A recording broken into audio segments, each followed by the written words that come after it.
Chapter 6. When Jonas hit the red button, he glanced at his phone, looking at the time. It's time to meet Brooke, he thought. He'd never been this anxious before. His heart raced and hammered in his chest. Brooke wasn't his type. Young, maybe 20, but he doubted it, inexperienced or so he thought. Jonas quickly shrugged on a white tee with a pair of cargo shorts, and wore nothing underneath. They were going for a swim in the nude. Why the fuck would he need to wear his boxers? That would only take up more time dressing and undressing. He had plans when he called the nearest restaurant and pre-ordered food. He didn't know what she ate, but he knew she didn't eat much. Maybe sushi, so he ordered that and a steak for him. To be safe, he let the chef decide on another dish. Jonas had asked for expert help. What would a young woman eat if she were to go to their restaurant? The manager said that he'd send something extra with Jonas's order, and considering the price of the food and delivery, he'd add an extra meal if he could get Jonas as a recurring customer. It would be well worth it to the restaurant and to Jonas. Jonas thanked the chef and they ended that call. Jonas checked his phone again. A few more minutes. He didn't want to look too eager. Smiling, he thought about seeing Brooke in the nude. Jonas shook his head as a wide smile crossed his face. He liked that adventurous nature of Brooke. Young women were always adventurous. He'd forgotten that since he'd turned 35. Brooke had suddenly become his kind of woman, beautiful, young, and not afraid to take chances. She may not have been his type in the beginning, but he would spend the time finding out if he'd been wrong about her, and try to fashion her into his type. Jonas's pure woman had been Alexander Blackstone, a perfect dom to his brother, a loyal friend and confidant to him. Always up for a challenge, never wavering when he needed her, but she was his brother's wife, and he'd wished he could have met someone like Alex because he would have been stable by now. Not floundering, and always in trouble, looking for that perfect woman who could have calmed him. Alex would have provided the anchor he'd needed to navigate this crappy, lonely life he'd found himself in. Jonas thought that maybe Brooke would be the one to save him from himself. Since she was young, sexy, and adventurous. Maybe he could make her into what Alex had been to Max. Maybe Brooke would become his Alex, his dom, and he'd never have to look at another woman for his desires again. The way Max found everything in one woman, Jonas had hoped for that too. Youth, beauty, and sex. Sex with the right woman who knew how to push all his bottoms was the key to Jonas. He needed sex. All kinds of kinky sex. That's what Jonas hoped for, dreamed, and fantasized about. One woman to satisfy his every desires. Was he looking for a woman like Alex? The answer was hell yes. Jonas always wanted a woman like his brother Maximilian, and now he thought he'd found her. When he closed his gate and strolled down the path to the beach, he met Brooke strutting and facing him. Jonas stood smiling in the moonlight. He stood under a large fluorescent lamp that dotted along sections of the beach. Then he stepped away from the light to meet Brooke, as she ran with a blanket draped over her shoulders and into his arms. He could only guess what was under the blanket. It made his heart race and his balls tingle. She smiled when she opened the blanket under the brilliant moon shining down on the ocean and the two of them. Brooke stood looking at Jonas with a sexy closed grin, showing off an amazing tanned body. She stepped back. Large breasts, pink nipples, and a small waist. Her thighs were toned. That much he knew from the beginning when he felt her hips and legs against his. But that wasn't what caught his attention. It had been her hairless mound. Jonas ran his tongue over his top and bottom lip, salivated, then swallowed. Jonas's erection grew painfully hard as he stood focused on Brooke's amazing young body. He reached for Brooke and brought her into his arms. Then he whispered breathlessly in her ear. "Fuck me, but you're an amazing, beautiful woman." He couldn't keep his cock from twitching as it thumped against her soft skin. "You look pretty amazing yourself," she replied, looking up into his eyes when she placed her palms under Jonas's shirt and rubbing her hands up and down his chest. Jonas reached and brought the tea over his head, then tossing it to the ground. "What gym do you work out in?" she questioned as she rubbed and palmed his hard muscular arms. "We can talk about that later. We came here to swim, not talk about how I got these muscles or my tattoos." "I like a man with tattoos," Brooke said, dipping her head to kiss the one on his chest. He wanted to stay on the beach and fuck her, but Jonas thought that he should be a gentleman. He didn't want to scare her off. Not when he thought he'd found the right woman for him.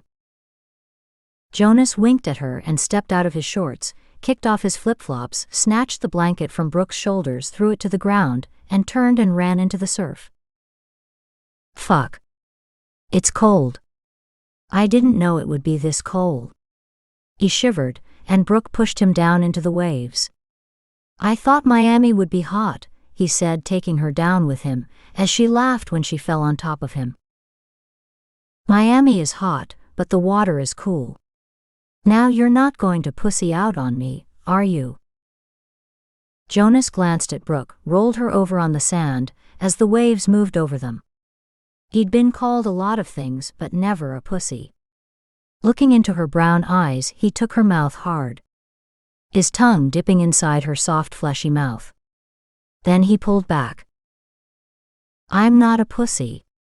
I eat pussy for breakfast, dinner, and supper. I'm planning on having pussy for supper."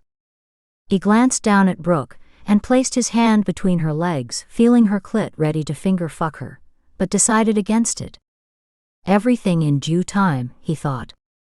He needed to take his time with Brooke, even though his cock didn't feel the same way. His dick had been ready to explode. Then he pushed her into the water before he stood and reached for her wrist, hauling her up to face him. "Let's swim and then we eat," he chuckled. They swam until Brooke had gotten tired and started back to the lights, and Jonas swam behind her.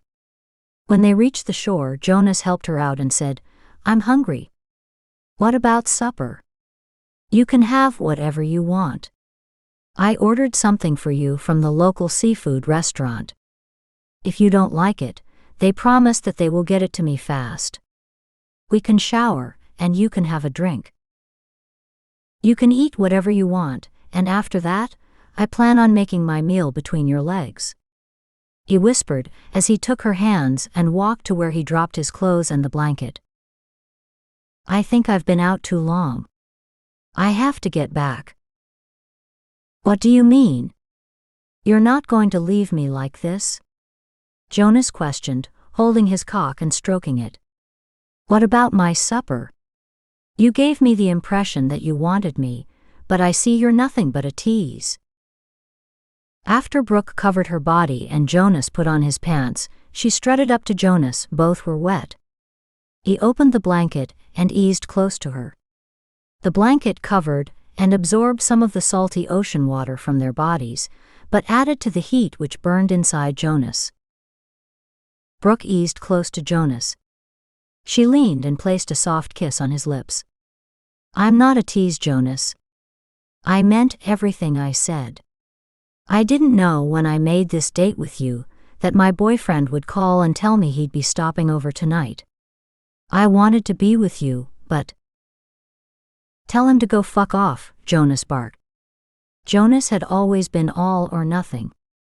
He would fall hard and fast for a woman, or he'd be cold and could never warm up to the wrong woman, but this time he'd fallen for Brooke and she was the right woman for him, he told himself. No one had to tell him, he felt it, he knew it, and he'd fallen fast and completely for Brooke. His mind and body had been a measurement. His mind knew and his body knew better. "I wish I could tell him to fuck off, but I can't do that because he pays for everything. You don't understand." Brooke placed her palm on his day-old beard and passed it over the side of his face. Jonas leaned into her hand with closed eyes. He opened his eyes and glared at her. I can do that for you. Pay for everything you need. Tell him you want to be with me. Brooke stood back and narrowed her eyes in disbelief. But I don't know you, Jonas, and you don't know me. We just met. There are things you don't know about me. I wish I could tell you and make you understand. If you knew the real me, you wouldn't want me. This sounded to Jonas like a speech he'd given years before to his ex-wife, when she wanted to know why he wouldn't commit to her. I know that I like you a lot and want to take care of you. What is there to know? You're a woman, and I'm a man who wants to be with you. And I can afford you. Is this man single? Brooke took her time before she answered. He's married.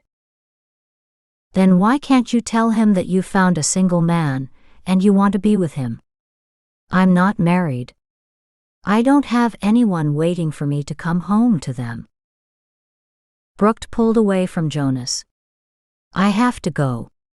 If you still want to see me, I'll come to your house tomorrow night. I don't have classes tomorrow, and I never see my boyfriend more than 1 day a week, if that. This is the first time he's asked to see me twice in a week. Brooke lowered her head and started down a path that would lead her to her house, but she didn't get far before Jonas reached for her arm and she turned to lock eyes with him. Wait. You're in college? Jonas questioned in disbelief. Yeah. I'm in college, and my boyfriend pays for that too. Brooke pulled away from Jonas's arms and walked away down a darkened path. I can pay for your college. Just you wait. I can do all the things that man is doing for you and more, Jonas shouted. His mouth turned downward in a sad expression. Brooke stopped and turned on the balls of her feet. It's not what he does for me, Jonas, but what he does to me and I do to him. Jonas didn't understand what she'd said, or maybe he didn't want to understand. He knew that he liked everything about Brooke, and he wanted to see her again. He wanted to caress her silky black hair, kiss her full lips, and taste her pussy. He envied that man who could get close enough to Brooke to touch her the way he wanted to. He envied that man because he could be inside her body when he could not. Closing the door behind him, he tramped over to the shower and stood in there for a long time. He needed to get off, he needed an orgasm, but not with his hand again, for fuck's sake, he thought. After Jonas's shower, he needed someone to talk to. He'd promised Alex that he'd call her, and yet he'd been too occupied with Brooke. Looking at the time in Miami, 10 o'clock. It's still early in Montana. It's 8, Jonas murmured. Alex would be in her tub with the candles, or if Max was home, she'd be in his room after they'd put the children to bed. I want that kind of stable life, Jonas whispered into the empty room. Jonas reached for his phone. Alex. This is Jonas. I've been waiting for you to call. Are you all right? You can say that. I just miss everyone. The children especially. You don't sound well. What's the problem besides being lonesome? He heard the music in the background, and he knew where Alex was. She had this wonderful old-fashioned looking tub in her bathroom. It was her sanctuary, and no one was allowed in there. Jonas had sneaked in there one day when she wasn't home. He wanted to buy perfume for his ex. He could have asked Alex, but he didn't want her to know that the perfume she wore had been intoxicating. He'd lived for that smell on her whenever he got close to her. I'm doing fine. Are you taking your meds? He wished she didn't ask that, as if he was a child that forgot to brush his teeth. He never could get used to Alex treating him like a child. Maybe it was because of all the shit he'd gotten into, and either she or Max had to intervene most of the time. Yeah, Alex. I'm taking them. I didn't call you for you to question me on that. I have wonderful news. I've met someone. So soon. But then you're a handsome man. Any woman would find you attractive. You're such a good man, but don't you think it's too soon after your divorce from Crystal? Did you say that to Crystal when she couldn't wait to find someone and she was still married to me? Jonas' voice sounded harsh to Alex, and she sat up in silence. I'm sorry, Alex. You and I know that I'd been a fuck-up before I met Crystal, and we should never have gotten married in the first place. Let's not talk about Crystal. You said you met someone. What's her name? Her name is Brooke. That's all I know. We've just been skinning dipping, and I think she's the one. I can feel it. I've never been as sure of anything in my life as this. Does she feel the same way about you? But of course she does. You're the second sexiest man alive. You know Max is the first, Alex said with a chuckle. Nothing fazed Jonas anymore. Now being compared to Max because he'd finally found his soulmate, and no one and nothing would separate him from her. He made up his mind to do whatever it took to make her his. Chapter 7. Jonas must have fallen asleep after he hung up with Alex. Nevertheless, Alex's reassurances about Brooke didn't keep him sleeping soundly, especially since he hadn't had a woman in months. All he had lately was his fist, and that had grown old quickly. Not even his dick responded. The only time he'd felt anything was when Brooke exposed her beautiful naked body to him in the moonlight, and he'd been eager to feel her insides without cold ocean water between them. Before going to bed, he took his meds. He thought he'd been dreaming, and he was back in New York at the club, or in Afghanistan, when he heard a loud snap of leather, then a moan, a groan, and finally a scream. It was then he leapt out of bed in his boxers and rushed outside. It was coming from the second floor of Brooke's home. It had to be, because there weren't many homes in the area, and most of them were vacant until the height of summer. From where Jonas stood, he had a clear view of Brooke's bedroom, and there was a dim light in it. The rest of the house was dark, except for that shadowy room on the second floor. With hardly any illumination coming from anywhere, there was a bright light in what he thought was her bathroom, and the darkness outside where he stood he could see clearly. It was the same man all right, but this time there was someone else in her room. Jonas studied the shadow of another man, standing in the doorway. Jonas couldn't see if he had anything in his hands, but what he'd been sure about was the manacles in his hand had been a pair of handcuffs. He'd known those anywhere. At his club he'd used them, but only when a woman wanted him to. But it appeared that Brooke had been hesitant about the use of those cuffs by her shouting and pulling away from him. Brooke had been arguing with her boyfriend, and maybe it was because of another man. Jonas didn't know which. When she raised her hands in protest, Jonas saw that she wore a pair of handcuffs. He didn't miss her flawless nude body, her red buttocks, and the black leather riding crop her boyfriend held in his hands. And he didn't miss in the light he'd been right the first time.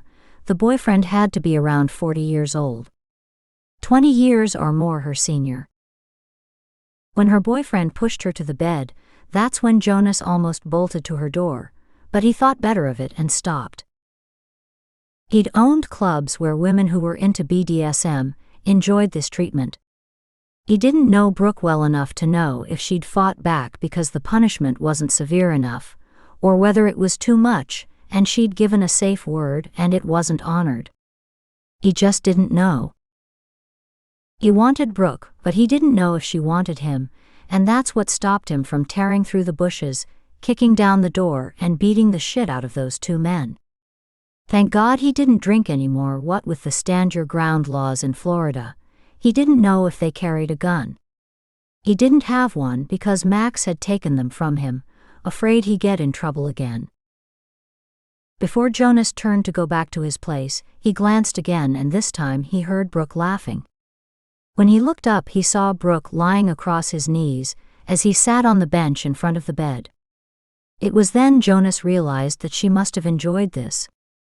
He watched as Brooke's boyfriend gave her several smacks on her already blistered ass with his palms, then smoothed his hands over her red-ass cheeks, smacked her hard with one hand and threatened her with the crop. She never stopped laughing and groaning with pleasure.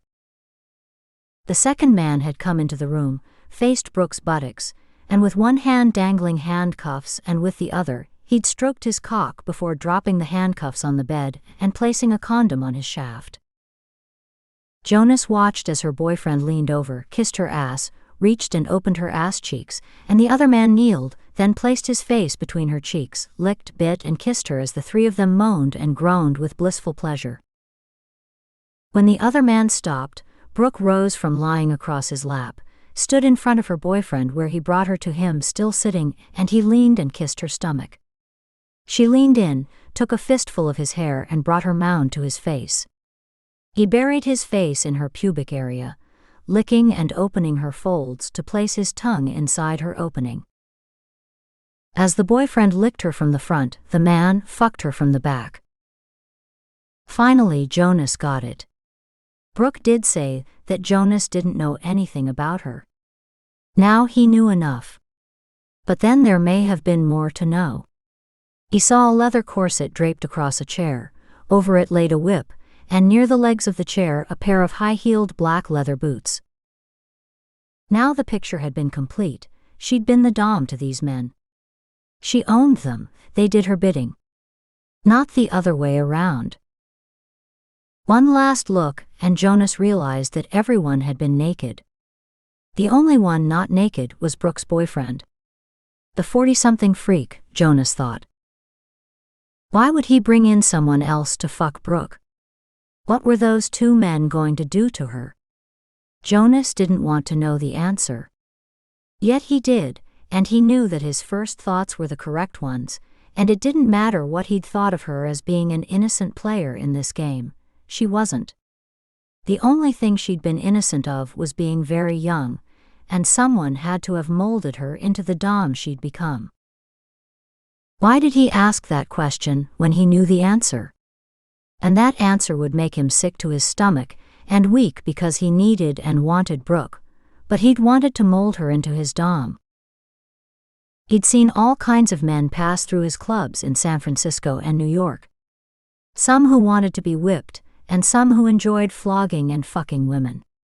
He'd seen the ones who got off watching other men fuck a woman, and on and on. Nothing surprised Jonas. Not even the art of sexual asphyxiation with ties or ropes. The sexual asphyxiation had gotten him in trouble in New York. He didn't pay attention to his clientele and what was going on inside his club. Therefore, when he discovered a woman dead, he knew he'd been fucked, and that's how he'd gotten Alex involved. And that's why he and his twin brother Max became estranged. He'd asked Alex to help him out of that serious fucking problem, and to his surprise, she did. He had a few regrets, maybe not a few but many, but opening his club wasn't one of them. Operating his BDSM clubs had been therapy for him. He'd been damaged by his time in the service, and the only thing that could ease his pain was to learn the art of bondage. That's how he'd met Alex. His brother Max met her first. Max been a constant visitor of one of Jonas's clubs because not one brother had a secret, but both brothers had problems, but chose the same routes to solve them in different ways. Jonas understood that there were all kinds of kinks that men and women engaged in. Some men enjoyed kissing women's feet, and some women catered to those kind of men. But he didn't know what kind of kink Brooke enjoyed, except the obvious ones. Did she like to display men and make them submit in front of others? Did she enjoy fucking men with a dildo, or did she like being whipped and then turn on the men and abuse them? The possibilities had been endless, and Jonas knew it from his dealing with all kinds of men and women in his BDSM clubs. He didn't know Brooke. It could be more complicated than what he'd seen so far. He didn't know the full extent of her involvement with BDSM. Rationalizing that everyone had some form of sexual deviancy was the only way Jonas could accept the idea that he wanted Brooke whatever way he could get her. After all, they weren't too different. He and Brooke may have been more alike than any women he'd met so far. Some individuals chose to act on their sexual urges and desires, and some chose to bury them. He understood her, and that led him to believe that there was no reason to rule out a relationship with Brooke. He wanted Brooke to himself, and if they were going to have a dom-sub relationship, it would have to be one where only he and she served each other's needs, because he was like his brother Max in that way. He didn't like to share.